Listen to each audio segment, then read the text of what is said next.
Hello दोस्तों, कैसे हैं आप सब। मैं सचिन अरोड़ा एक बार फिर से आप सभी का स्वागत करता हूं अरोड़ा एजुकेटर के इस ऑफिशियल प्लेटफॉर्म पे। आज का सेशन काफी इंपॉर्टेंट रहने वाला है उन कैंडिडेट्स के लिए जो कि एसएससी सीजीएल के एग्जाम में अपीयर हुए 2025-26। और इस एग्जाम में जो कंप्यूटर का लेवल था वो टफ लगा आपको या टफ नहीं लगा, मैटर ये नहीं करता। मैटर ये करता है क्या इस पेपर में बोनस मार्क्स मिलने चाहिए, क्या जो कंप्यूटर के क्वेश्चंस पूछे गए क्या इसमें कोई गलत है, क्या क्वेश्चन या आंसर में कोई गलती निकली। पहला क्वेश्चन। दूसरा क्वेश्चन, क्या ये क्वेश्चन जो पूछे गए वो सिलेबस से हैं या आउट ऑफ सिलेबस हैं, यानी कितने इजी हैं, कितने मॉडरेट हैं, कितने टफ हैं, क्या बोनस नंबर मिलने चाहिए और अगर हां तो किस बेसिस पर और कितने। क्वेश्चन लेवल हार्ड आखिर क्यों। कई सारे क्वेश्चन हमारे माइंड में हैं। कंप्यूटर लगभग 15 साल से ज्यादा हो गए मुझे पढ़ाते हुए। क्वालिफाइंग नेचर का पेपर देकर इस लेवल के क्वेश्चंस कंप्यूटर में पुट करना क्या यह सही है या गलत, आइए इस पर खुल के हम लोग डिस्कस करेंगे आज के सेशन में। और मुझे आप लोग का भी सपोर्ट चाहिए, क्योंकि अगर अगर टीचर सपोर्ट नहीं करेगा स्टूडेंट का तो करेगा कौन? जिसने पढ़ाया है कैंडिडेट्स को वही समझ पाएगा ना कि सिलेबस क्या है और कंप्यूटर में जो पूछा गया उसमें क्या डिफरेंस है। तो एक तरफ हमें सिलेबस देखने की रिक्वायरमेंट है जो कि एसएससी के द्वारा प्रोवाइडेड है, और दूसरी तरफ पेपर रखने की रिक्वायरमेंट है जो कि एग्जाम में पूछा गया। क्या ये दोनों सिमिलर हैं या इन दोनों में डिफरेंस है, आइए जरा बात करते हैं। Have a look.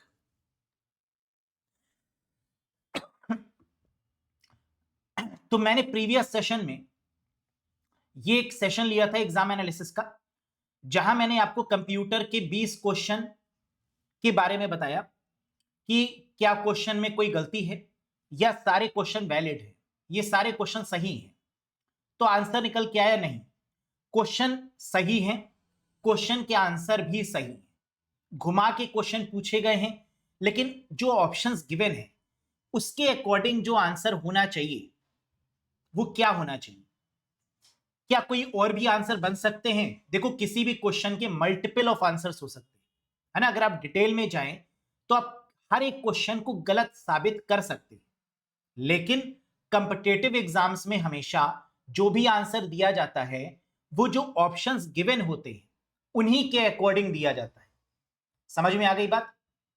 मान लीजिए कि अगर किसी क्वेश्चन में प्रेजेंटेशन गिवन है और वहां पर पावर पॉइंट के अकॉर्डिंग आंसर निकल रहा है तो उसको सही माना जाएगा। क्यों? क्योंकि आपके सिलेबस में भी पावर पॉइंट गिवन है। तो नेचुरल सी बात है कि अगर किसी प्रेजेंटेशन सॉफ्टवेयर की बात हो रही है तो वो पावर पॉइंट होगा। यस। अगर हम उसको गलत ठहराना चाहें तो क्या ठहरा सकते हैं? बिल्कुल। किसी भी क्वेश्चन को हम अगर गलत कहना चाहें तो गलत हो सकता है काफी एंगल से, है ना। 20 नहीं, अगर यहां पर 80 क्वेश्चन भी आ रहे होते और अगर आप सचिन सर से कहते कि सर इन 80 क्वेश्चन को गलत साबित कर दीजिए, है ना, तो मुझे 10 मिनट लगते उन क्वेश्चंस को गलत साबित करने के लिए। लेकिन पेपर में ऐसा नहीं होता। जो क्वेश्चन होता है, जो ऑप्शंस होते हैं, उनमें अगर कोई ऑप्शन सही मिल रहा है उसके अकॉर्डिंग तो वो सही माना जाता है और एग्जामिनर भी उसी को वैलिड मानता है। तो क्वेश्चन ये उठता है कि अगर एसएससी ने जितने भी क्वेश्चन पूछे वो सब वैलिड थे, वो क्वेश्चन भी वैलिड थे, वो आंसर्स भी वैलिड थे, तो बोनस मार्क्स आखिरकार कंप्यूटर में क्यों मिलने चाहिए और कितने मिलने चाहिए? कोई वैलिड प्रूफ है तो बताइए। यस। तो हम बात खुश करने के लिए नहीं करेंगे कि नहीं ये क्वेश्चन गलत है इसलिए गलत है मिलने चाहिए, नहीं। क्वेश्चन सारे वैलिड है, ठीक, लेकिन फिर भी बोनस मार्क्स मिलने चाहिए। वो क्यों? जरा देखिए क्यों। पॉइंट नंबर 1, बहुत डिटेल में बात करेंगे, बहुत अच्छे से समझिएगा। पहली बात तो यह है कि सिलेबस जो गिवन है कंप्यूटर में उसमें गिवन क्या है। Syllabus third of paper 1, computer knowledge होनी चाहिए, प्रोफिशिएंसी होनी चाहिए, यानी कंप्यूटर में आपको एक बेसिक सी नॉलेज होनी चाहिए अगर आप एग्जाम देने जा रहे हैं। क्यों? क्योंकि ये क्वालिफाइंग नेचर का है। छोड़ दीजिए क्वालिफाइंग को भी, यहां पर साफ साफ गिवन है कंप्यूटर बेसिक्स। अगर पेपर का लेवल हाई रखना था, इस लेवल का रखना था, तो ये बेसिक्स टर्म का यूज क्यों किया गया? पहला question. Computer basics, basics of Microsoft office, basics of networking and cyber security, इतनी जगहों पर बेसिक्स का प्रयोग किया गया है। क्या वाकई में पेपर का लेवल बेसिक था? जी नहीं। आपको बेसिक टू एडवांस लिखना चाहिए था यहां पर, ताकि टीचर को भी पता होता कि हमें बहुत एडवांस पढ़ाना है, और बच्चे को भी पता होता कि नहीं, सिलेबस में एडवांस लिखा है तो हमें एडवांस ही पढ़ना होगा। यस, पहली चीज। दूसरा, इन 20 क्वेश्चन में से कितने क्वेश्चन आसान हैं, कितने क्वेश्चन मॉडरेट है, और कितने क्वेश्चन टफ यानी हार्ड है? 20 में से 8 क्वेश्चन बिल्कुल इजी हैं। अगर उनमें से भी किसी ने गलत किया होगा तो वो आपकी गलती है। मॉडरेट 3 है, जो कि बिल्कुल हक है एग्जामिनर का कि कुछ क्वेश्चन वो टफ भी पूछे, कोई दिक्कत नहीं, मॉडरेट लेवल का पूछना भी चाहिए। तो 8 + 3 11 क्वेश्चन आपके इजी टू मॉडरेट में आ गए, जिनको आपको सही करना चाहिए था। लेकिन ये जो हार्ड लेवल के क्वेश्चन हैं, एक नहीं, दो नहीं, तीन नहीं, पूरे 9 क्वेश्चन हार्ड लेवल के हैं, यानी लगभग 50% पेपर आपका टफ है। बस यही है बोनस लेने का main point. Bonus granted on the basis of difficulty या हार्ड लेवल ऑफ क्वेश्चंस। जो बोनस है वो ग्रांट होना चाहिए स्टूडेंट को, कैंडिडेट को, इसलिए नहीं कि क्वेश्चन गलत पूछा गया या आंसर गलत है, नहीं, ऐसा बिल्कुल नहीं। मैंने बहुत रिसर्च करी है, हर एक क्वेश्चन को हर नजर से देखा है। Basic level, bank, SSC, railway, GATE level के एग्जाम्स, बीपीएससी लेवल के एग्जाम्स, ईएमआरएस लेवल के एग्जाम्स, दुनिया में कोई कंप्यूटर का ऐसा एग्जाम होगा नहीं जो हम डील ना करते हो, जो हम पढ़ाते ना हो। तो क्वेश्चन गलत नहीं है, अगर फिर भी एसएससी मानती है कि हाँ ये लेवल गलत है, ये क्वेश्चन में गलती हो सकती है, then it's well and good, है ना, क्योंकि आपने बहुत सारी जगह पर अपना पॉइंट रखा है और क्वेश्चन भी आपने गलत कहा है। ठीक है, अगर एसएससी को लगता है उस बेसिस पर बोनस मिलना चाहिए तो कोई दिक्कत नहीं, मिलना चाहिए। मेन मुद्दा क्या है कि इन हार्ड लेवल पे बोनस मिलना चाहिए, और ये टोटल हार्ड लेवल के क्वेश्चंस कितने हैं? 50% ऑफ द कंप्यूटर सिलेबस, यानी 20 में से लगभग 9 क्वेश्चन आपके हार्ड है और 11 क्वेश्चन आपके इजी टू मॉडरेट है, जिसमें से 8 बहुत आसान, 3 मॉडरेट की कैटेगरी में और 9 हार्ड क्वेश्चंस की कैटेगरी में। कौन कौन से क्वेश्चन इजी हैं, मॉडरेट है, हार्ड है, इस पर भी बात करेंगे। तो क्वेश्चन ये उठता है कि अब हमें बोनस जो मिलना चाहिए वो इन हार्ड लेवल पे मिलना चाहिए। अब जो सिलेक्ट हो गए वो कहेंगे कि सर हम भी तो सिलेक्ट हुए हैं, तो हम पढ़कर गए, हमारे पास नॉलेज थी तो हम सिलेक्ट हुए।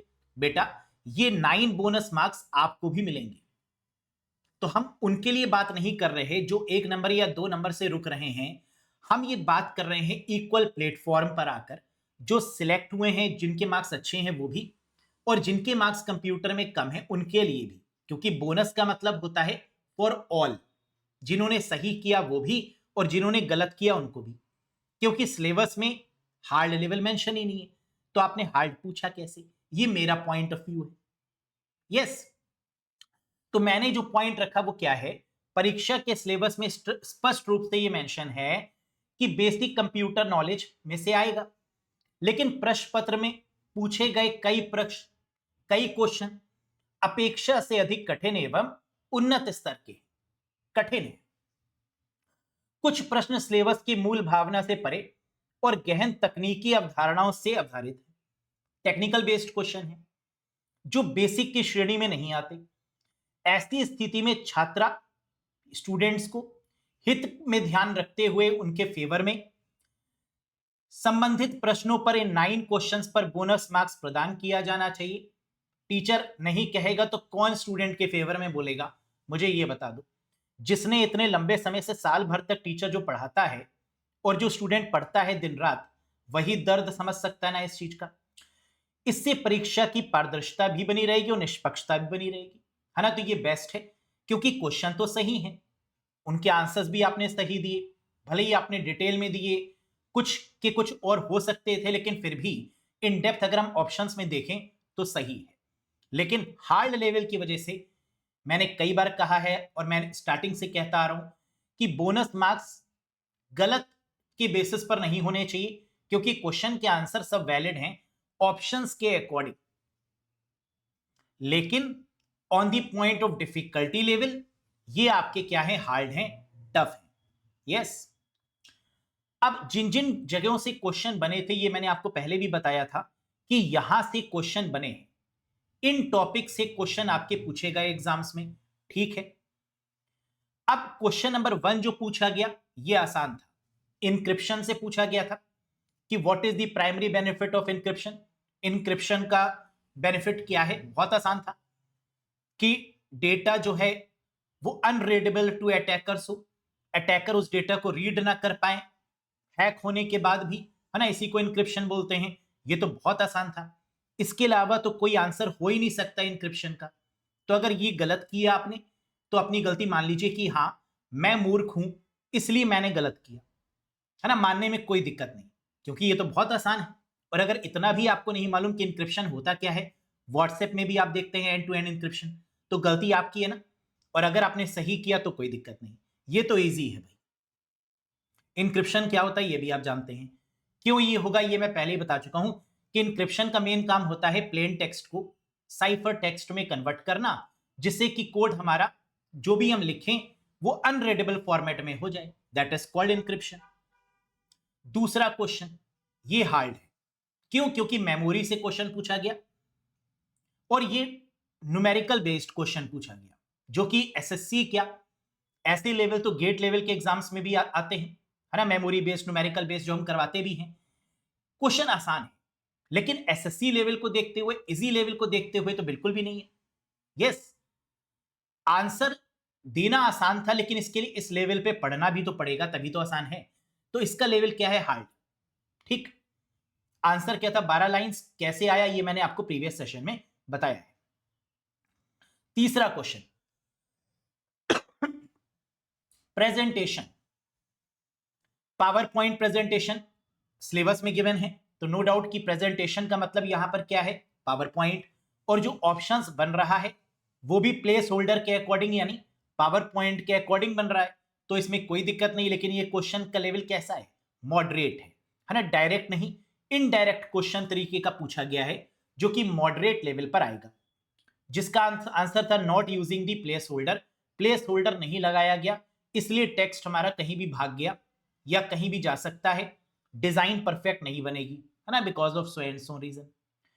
अगला क्वेश्चन है जो कि बहुत आसान है, अगर ये भी आपने गलत किया तो अगेन आपकी गलती है इसमें, क्योंकि क्वेश्चन एक्सेल से था और बात किसकी हो रही थी, फिल्टर करने की, कि उन स्टूडेंट्स के रिकॉर्ड को देखना है जिन्होंने 75 मार्क्स स्कोर किए, who scored above 75 marks, 75 marks से ज्यादा जिन्होंने स्कोर किया विदाउट डिलीटिंग अदर रिकॉर्ड। तो ये तो बहुत आसान है, फिल्टर ही होगा, sorting, free spin, remove duplicate तो हो नहीं सकता, आसान है। इसके बाद पांचवें क्वेश्चन पर आए, बहुत ही ज्यादा आसान, ओएसआई मॉडल की 7 लेयर्स ऑफ ओएसआई मॉडल पढ़ा ही होगा आपने, network layer, packets, logical addressing, IP addressing, है ना। अगर ये भी आपको नहीं पता तो अगेन आपकी गलती है, इससे सरल क्वेश्चन एग्जाम में नहीं आ सकता, very very easy question. OSI model का बेसिक सा क्वेश्चन था, नेटवर्क लेयर पे बात करते हैं, पैकेट्स की बात होती है, राउटर की बात होती है, राउटिंग की बात होती है, तो बहुत नॉर्मल सा क्वेश्चन था। फिर अगला क्वेश्चन आता है हार्ड लेवल का, symmetric encryption for securing communication. अब इंक्रिप्शन के टाइप्स पर पहुंच गए, सिमेट्रिक और एसिमेट्रिक। हाई होगा क्योंकि नेटवर्किंग दिया हुआ है आपके सिलेबस में, इंक्रिप्शन तो दिया ही नहीं है, जबकि इंक्रिप्शन एक अलग टॉपिक है नेटवर्किंग का, है ना, जहां पर हम टाइप्स ऑफ सिक्योरिटी की बात करते हैं, वहां पर इंक्रिप्शन डिक्रिप्शन की बात करते हैं, वहां पर सिमेट्रिक एसिमेट्रिक की बात होती है। तो इसका लेवल भी क्या है, हाई है, हार्ड है। की distribution and management becoming challenge, question का आंसर सही है, क्यों सही है इस पर भी हम लोग प्रीवियस सेशन में बात कर चुके हैं। फिर आता है क्वेश्चन नंबर 7, जो कि है ईमेल के रिस्पेक्ट में, और ये भी हार्ड है, क्यों, क्योंकि यहां पर बहुत डेप्थ पर जाकर ईमेल के इंक्रिप्शन पर बात की गई है, जबकि ईमेल को इंक्रिप्ट करने वाली प्रोटोकॉल्स कई कई सारी हैं, जिसमें एसएसएल भी है, एस माइम भी है, लेकिन दोनों में डिफरेंस है। क्या इस क्वेश्चन में कोई गलती है? नहीं। क्या इसके आंसर में कोई गलती है? जी नहीं, क्योंकि जब हम कंटेंट की बात करते हैं तो एस माइम होता है। माइम मतलब multipurpose internet mail extension, S मतलब सिक्योर। लेकिन जब हम बात करते हैं किसकी?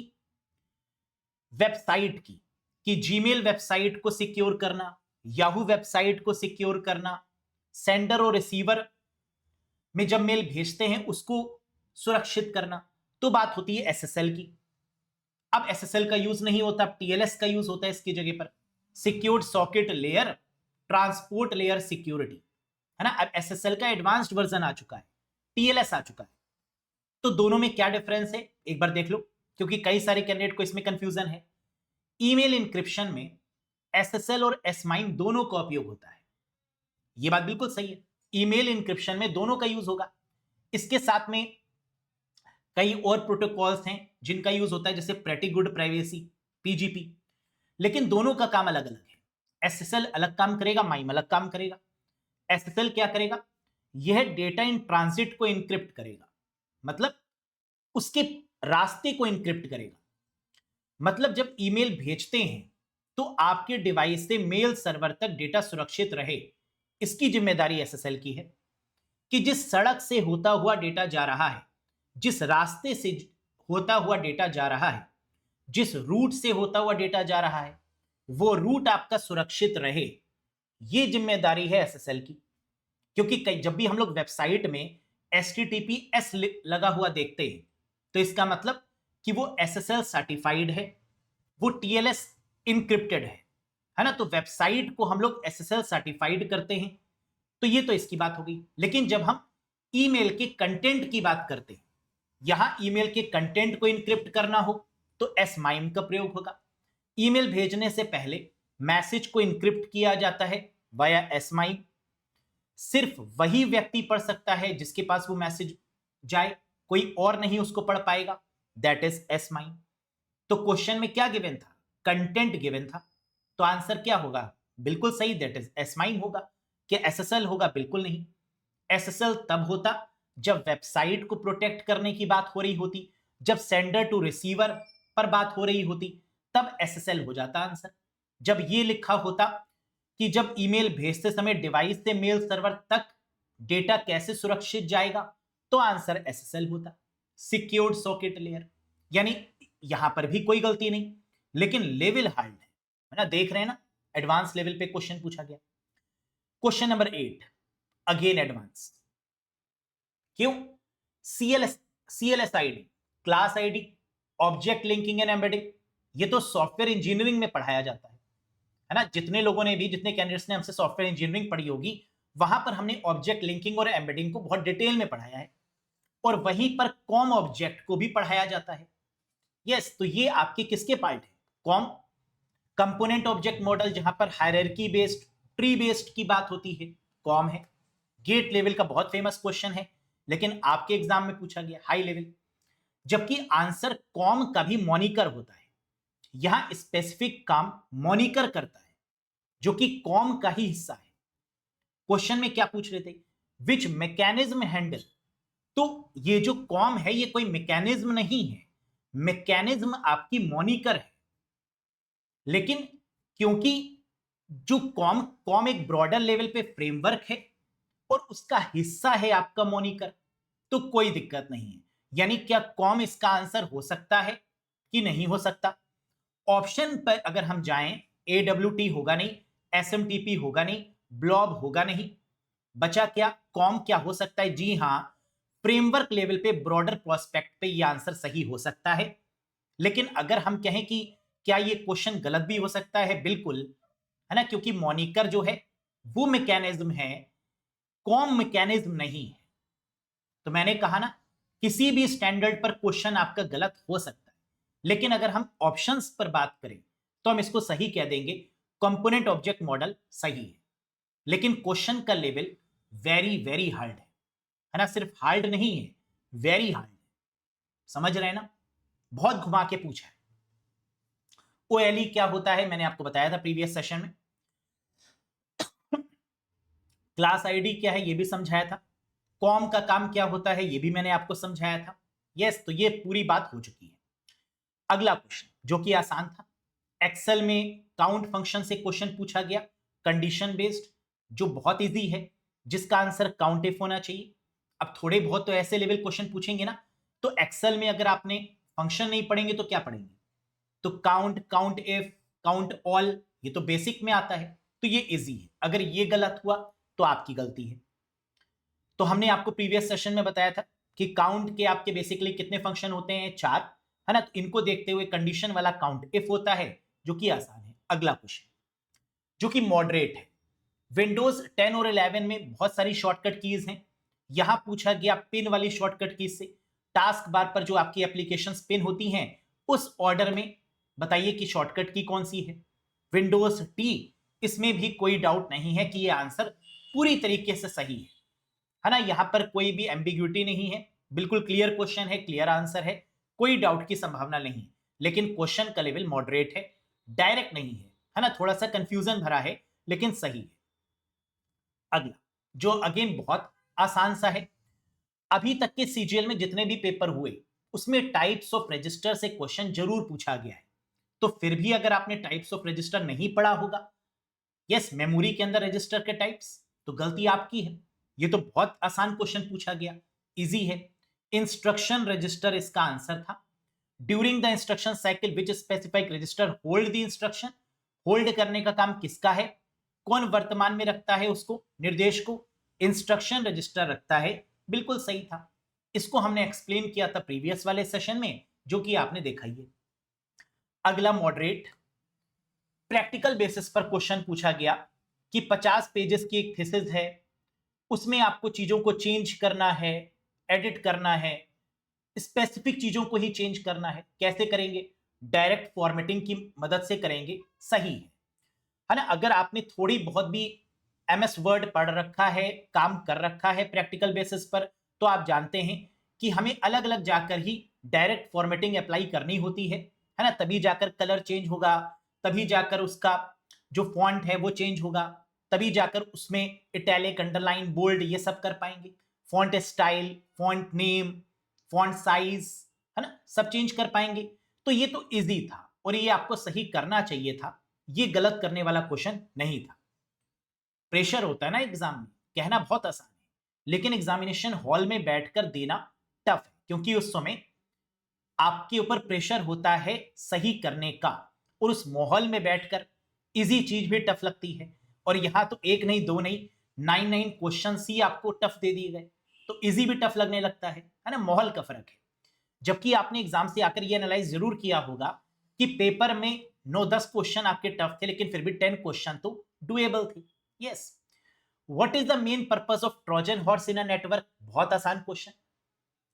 साफ साफ हमें ट्रोजन हॉर्स का पता है कि पीछे से अटैक करता है, छुप कर आता है, अपने आप को बड़ा शरीफ दिखाता है, होता नहीं है ना, सब जानते हैं आप। बैकडोर के अलावा कोई आंसर बन सकता है? बिल्कुल नहीं। ब्लॉक करता है नेटवर्क को? नहीं।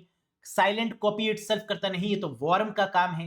Intercept network traffic by flooding communication channel, DDoS का काम है ना। तो सब जानते हैं आप ये बातें, कोई नया नहीं है। तो ए बनेगा बहुत आसान क्वेश्चन। ट्रोजन हॉर्स क्या होता है इसके बारे में जो बातें हैं वो हमने डिस्कस करी थी प्रीवियस सेशन में, है ना, लिखी भी हुई है यहां पर। नेक्स्ट, किसका आंसर क्या होना चाहिए, किस ऑप्शन का आंसर क्या था, ट्रोजन हॉर्स क्यों सही था, बाकी क्यों नहीं सही थे, ये भी हमने आपको प्रीवियस सेशन में विद प्रूफ दिखाया। यस। हार्ड लेवल एक और, हार्डवेयर हैंडशेकिंग, ऑपरेटिंग सिस्टम का भी ये पार्ट होता है, सीपीयू हैंडलिंग का भी ये पार्ट होता है, और हार्डवेयर का भी ये पार्ट होता है ना। बहुत इन डेप्थ क्वेश्चन होता है, जहां आरटीएस और सीटीएस लाइंस के बारे में यूजीसी नेट लेवल पर पढ़ाया जाता है, एलटी ग्रेड लेवल पे पढ़ाया जाता है ना। और यहां पर एसएससी में बेसिक क्वालिफिकेशन में इतना टफ क्वेश्चन, है ना, कोई सेंस नहीं था। जिसका आंसर सही है, to prevent data loss by managing the buffer overflow, बिल्कुल सही आंसर है, इसमें कोई शक नहीं। बी सी डी आंसर बन ही नहीं सकते किसी भी तरीके से। तो क्वेश्चन गलत है या आंसर गलत है, या आंसर एक से ज्यादा हो सकता है, ऐसा बिल्कुल नहीं। क्वेश्चन भी सही है, आंसर भी सही है, लेकिन जो लेवल है वो हार्ड है। नेक्स्ट, क्यों है? आरटीएस क्या होता है, सीटीएस क्या होता है, क्वेश्चन क्या है, ये हमने प्रीवियस सेशन में आपको बताया है। अगला question, cow copy on right, hard level question, snapshot से, ट्रेडिशनल बैकअप से बोनस पॉइंट मिलना ही चाहिए, ये आपके लेवल का क्वेश्चन बिल्कुल नहीं है। होता क्या है ट्रेडिशनल बैकअप, काउ क्या होता है, इस पर हम ऑलरेडी डिस्कस कर चुके हैं डिटेल में। अगला है आपका सेक्शन ब्रेक, नेक्स्ट पेज पर जाने के लिए डॉक्यूमेंट की बात हो रही है, एमएस वर्ड जैसे सॉफ्टवेयर की बात हो रही है। Page orientation and margin setting, ये आपका सही होगा, क्यों होगा इस पर भी हमने बात करी थी। लेकिन लेवल हार्ड है क्वेश्चन का, है ना, डायरेक्ट नहीं है, इनडायरेक्ट क्वेश्चन है। अगेन हर सेक्शन की अपनी अलग अलग पेज ओरिएंटेशन होती है, मार्जिन अलग होती है, हेडिंग और फुटर अलग होता है, कॉलम्स अलग होते हैं जिनको हम अलग अलग चेंज कर सकते हैं, है ना। ये आपका सही आंसर था। इस बेसिस पर पेज ओरिएंटेशन और मार्जिन सेटिंग बिल्कुल सही है, लेकिन लेवल टफ है। फिर आता है question number 17, again easy question, बिल्कुल हलवा क्वेश्चन, जहां फाइल कॉम्प्रेशन की बात हो रही है और फाइल को अगर हम कॉम्प्रेस करेंगे तो डायरेक्ट इंपैक्ट किस पर जाएगा, साइज पर, साइज बचेगा। To reduce the file size and save storage space, कम स्टोरेज स्पेस लगेगी हमें फाइल को सेव करने के लिए। बच्चों वाला क्वेश्चन है, अगर ये भी आपने गलत किया है तो फिर ये आपकी गलती। अगला अगेन आसान क्वेश्चन, एक्सेल में एडिट करने के लिए edit mode, single cell, manage the long text, बड़े टेक्स्ट को मैनेज करने के लिए ऑल्ट प्लस एंटर। इससे आसान क्वेश्चन नहीं आ सकता था एक्सेल का, बहुत आसान क्वेश्चन था और ये तो आपको पता ही होना चाहिए, इजी कैटेगरी में आएगा, very easy, alt plus enter. अगला hard, micro programmed control unit, मतलब सीपीयू का जो सबसे एडवांस क्वेश्चन हो सकता है वो है micro programmed control unit, architecture of computer, CPU architecture का क्वेश्चन, जो कि बहुत हार्ड लेवल क्वेश्चन है ना, जिसका आंसर क्या था, ease of instruction set update, जो कि बिल्कुल सही है। बाकी कोई भी आंसर नहीं हो सकता, तो क्वेश्चन में कोई गलती नहीं, आंसर में कोई गलती नहीं, है ना। लेकिन फिर भी अगर आप गलती निकालने को कहेंगे तो गलती निकल आएगी, ऐसा नहीं है ना, लेकिन गलती नहीं है, लेवल हार्ड है। Next, micro programmed control unit क्या होता है, क्या डिफरेंस है, इस पर भी हम लोग प्रीवियस सेशन में बात कर चुके थे। हार्डवायर्ड कंट्रोल यूनिट क्या होता है, इस पर भी बात कर चुके हैं। दोनों में डिफरेंस क्या होता है ये भी आप जानते हैं। आखिरी क्वेश्चन जो अगेन हार्ड है, एचडीएमआई वाला, डिस्प्ले पोर्ट वाला, प्रैक्टिकल बेस्ड क्वेश्चन है ना, क्योंकि हम लोग का तो ये बेसिक काम है, हम लोग तो प्रैक्टिकल करते रहते हैं जगह जगह पर, है ना, हर जगह पर जाके प्रेजेंटेशन देना, ये तो टीचरों का काम ही होता है। तो डिस्प्ले पोर्ट, एचडीएमआई पोर्ट हम लोग तो जानते हैं, लेकिन आप लोग उन चीजों को प्रैक्टिकली थोड़ी ना देखते हैं। आपने इतनी पीएचडी कंप्यूटर में थोड़ी ना करी हुई है और एग्जामिनर पूछ भी बेसिक लेवल पे रहा है। तो डिस्प्ले पोर्ट एचडीएमआई में बिल्कुल डीप लेवल पे जाके डेजी चेनिंग और एमएसटी से क्वेश्चन पूछना, है ना, that is out of the syllabus, out of the box. Multi streaming transport, है ना, इसका सही आंसर है। डेजी चेनिंग बिल्कुल सही है, क्वेश्चन और ऑप्शंस में कोई गलती नहीं। लेकिन अगेन जहां पर गलती है, जहां पर पॉसिबिलिटी है बोनस मार्क्स की, वो है आपका हार्ड लेवल। तो 9 क्वेश्चंस आउट ऑफ 20 जिनका लेवल ऐसा हार्ड, है ना, that is not expected from the SSC. Hope तो कि एसएससी खुद इस चीज को समझे, है ना, क्योंकि बहुत प्रेस्टिजियस इंस्टीट्यूशन है। तो अगर हम लोग अपनी बात को रखेंगे तो वहां पर बोनस मार्क्स की पॉसिबिलिटी जरूर बनेगी। अगर एसएससी मना करती है कि हाँ क्वेश्चन सब सही हैं, आंसर सब सही है, तो हम लोग ये कह पाए कि देखिए ये आउट ऑफ द सिलेबस है, सिलेबस में बेसिक बेसिक मेंशन था, लेकिन एग्जाम में 9 हार्ड और टफ लेवल क्वेश्चंस पूछे, इस मेरिट पर, इस बेस पर हमें बोनस मार्क्स मिलने चाहिए। यस, तो उम्मीद है कि आप लोग भी इससे सहमत होंगे। आपका क्या विचार है, आपका क्या एक्सपीरियंस रहा पेपर देने के बाद, है ना, और अब आपके मन में क्या चल रहा है मुझे बताइए, क्योंकि टीचर होते ही हैं स्टूडेंट को सपोर्ट करने के लिए। सही के साथ स्टूडेंट का support, that is the moral ground, है ना, ये ग्राउंड है। ये कह देना कि क्वेश्चन गलत है, सही को भी गलत करना, ऐसा नहीं होना चाहिए। सही को भी जब हम गलत करते हैं ना तो हमारी बात नहीं मानी जाती। जब हम ये बोलते हैं कि जो गलत है हाँ वो गलत है ना, तो उसको अबव डिपार्टमेंट भी समझता है और हमारी बात की वैल्यू भी होती है। हर चीज में गलती निकालना इज नॉट अ सोल्यूशन। जो चीज गलत है उसको गलत बोलना, that is the best choice. Yes, तो प्लीज क्या आप इससे सपोर्ट करते हैं? अपनी बात को जरूर एक बार बताइएगा, क्योंकि जितनी मेहनत आप करते हैं उससे कई गुना मेहनत टीचर करता है पढ़ाने में, है ना? क्योंकि हम लोग यूट्यूब पर भी पढ़ाते हैं फ्री, पेड में भी पढ़ाते हैं, इतनी सारी क्लासेस प्रोवाइड करते हैं कैंडिडेट्स के साथ, इतना कंटेंट इतनी मेहनत से प्रोवाइड किया जाता है, दिन रात टीचर भी लगता है स्टूडेंट को पढ़ाने के लिए। तो कोई कैंडिडेट अगर हमसे ये कहता है ना कि सर आपका पढ़ाया हुआ आया, सिलेक्शन हुआ, ये सबसे बढ़िया चीज होती है एक टीचर के लिए, कि कैंडिडेट ये बोल दे कि सर आपकी वजह से सिलेक्शन हो गया, जो आपने पढ़ाया वो एग्जाम में आ गया, या उसके बेसिस पर हम सही कर पाए, इसीलिए तो टीचर पढ़ाता है। यस। तो आपका एक्सपीरियंस कैसा रहा और आपका इस पर क्या विचार है ना? एक बार कमेंट करके मुझे जरूर बताइएगा। मैं सभी के कमेंट को पढ़ूंगा और ध्यान रखूंगा कि हर एक कमेंट का आंसर भी दे पाऊं। Thank you very much guys.